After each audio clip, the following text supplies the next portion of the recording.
Todd, has you had enough time to put that New Jersey game out, put it behind you, learn the lessons from it, and now move on to the next one? We talked about it this morning. It was a tough one to watch last night on the plane ride back, and a tough one this morning. But you have no choice. Short-term memory, whether it was a good game or bad game, you got to learn from it and move on. And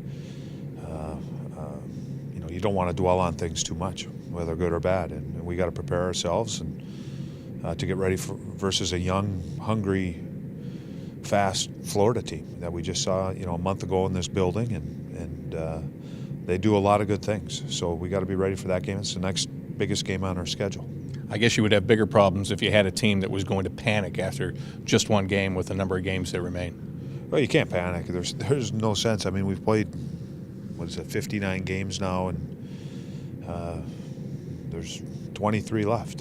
And I think everyone knows, the frustrating thing coming out of it, and disappointing thing is just, we're a good team, and prior to the Olympic break, we were playing some good hockey, good structure to our game, and didn't see a lot of that in last night's game. And I think the players were disappointed and frustrated with it too. I wasn't the only one. We all share blame in that too, myself included. But now it's time to get back to work and get back to the level and the way that we need to play. You talked about Florida being young and fast. Of course, a lot of them will be playing for jobs too. So how dangerous does that make a team like the Panthers? We were in that position a couple years ago where, not that they've been eliminated from playoff contention, but we're in their position where you really know what's coming down the road, and you got the trade deadline looming, and more than likely there's going to be changes on your team, but also the team can just go out and play, and we proved to be a dangerous team when we were in that position. And they're young, players have something to prove. There's ice time available. There's statements you want to make to the general manager, statements you want to make to the coach, and there's no better time to make those statements than playing against opposition. Todd, the rash of shorthanded goals against, likely just the ebb and flows of special teams, or something structurally going on? You know what? It's tough for me to go back and think of other shorthanded goals. It was a long time ago since we've obviously played. So when you say rash, it's tough for me to string them together. We talked about specialty teams being important last night, and it's going to be important down the stretch. It's going to be important tomorrow.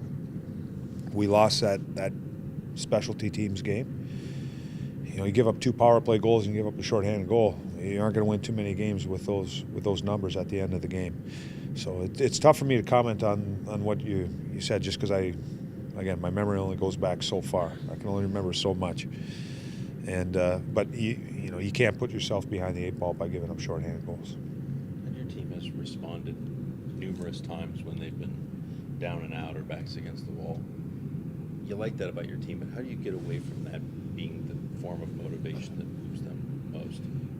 Well, you know what I mean? Yeah, I know exactly what you're saying. I think we got away from it. There was those games we were going back and forth. We weren't sure what we were getting. It was a seesaw type. That's what I felt like I was on, a seesaw. You're up, you're down, you're up, you're down. I think this team has found the consistency that we need to play at, and I'm looking at last night as a bump, or what might be better to say it's a pothole, because I've been driving, and I spent some time in New Jersey yesterday on the bus, and there's lots of those. So to me, it was more of a pothole than anything else.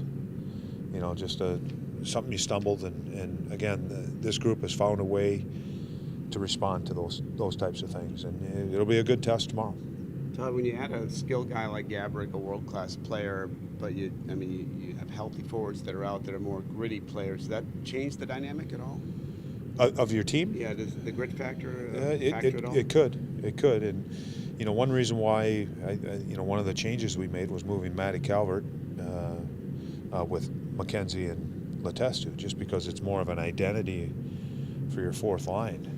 I think that's one thing that we lost when you take Como or Trop out and you have Gabrick there. Gabrick's more of an open ice, wants the puck, and he's not a guy that's going to go crashing and banging in the corners. And that's not what we got him here for, anyways. But that line has provided some pretty valuable minutes and valuable energy, and we think by Matty being in that position that they can get some of that identity.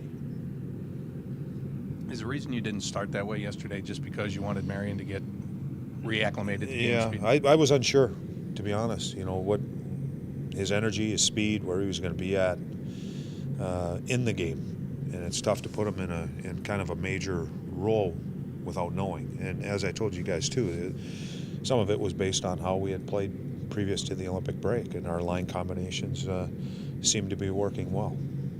Did you like Pratt with Johnson a little bit last night? Yeah, there were times that he was fine. Dalton's game was fine last night. There were no issues with him. I thought he played big, played strong, and when he got the puck on a stick, he did a decent job moving it. Lineup changes? No lineup changes going in tomorrow. These guys gave you a hard time last time. The fast team, Yeah. and especially their defensemen played real tight.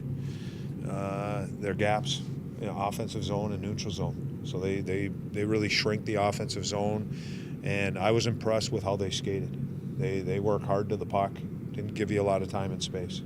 So we got to be ready for that tomorrow. It's no different than how a Detroit Red Wings play. Detroit, Carolina plays a similar style too, where their defensemen are up. You can't come into this game with the notion that it's going to be easy. Again, looking at the standings and be fooled by that, because they came in and for a good part, maybe not a good part of the game, but there's stretches of the game that they kept us in our own zone.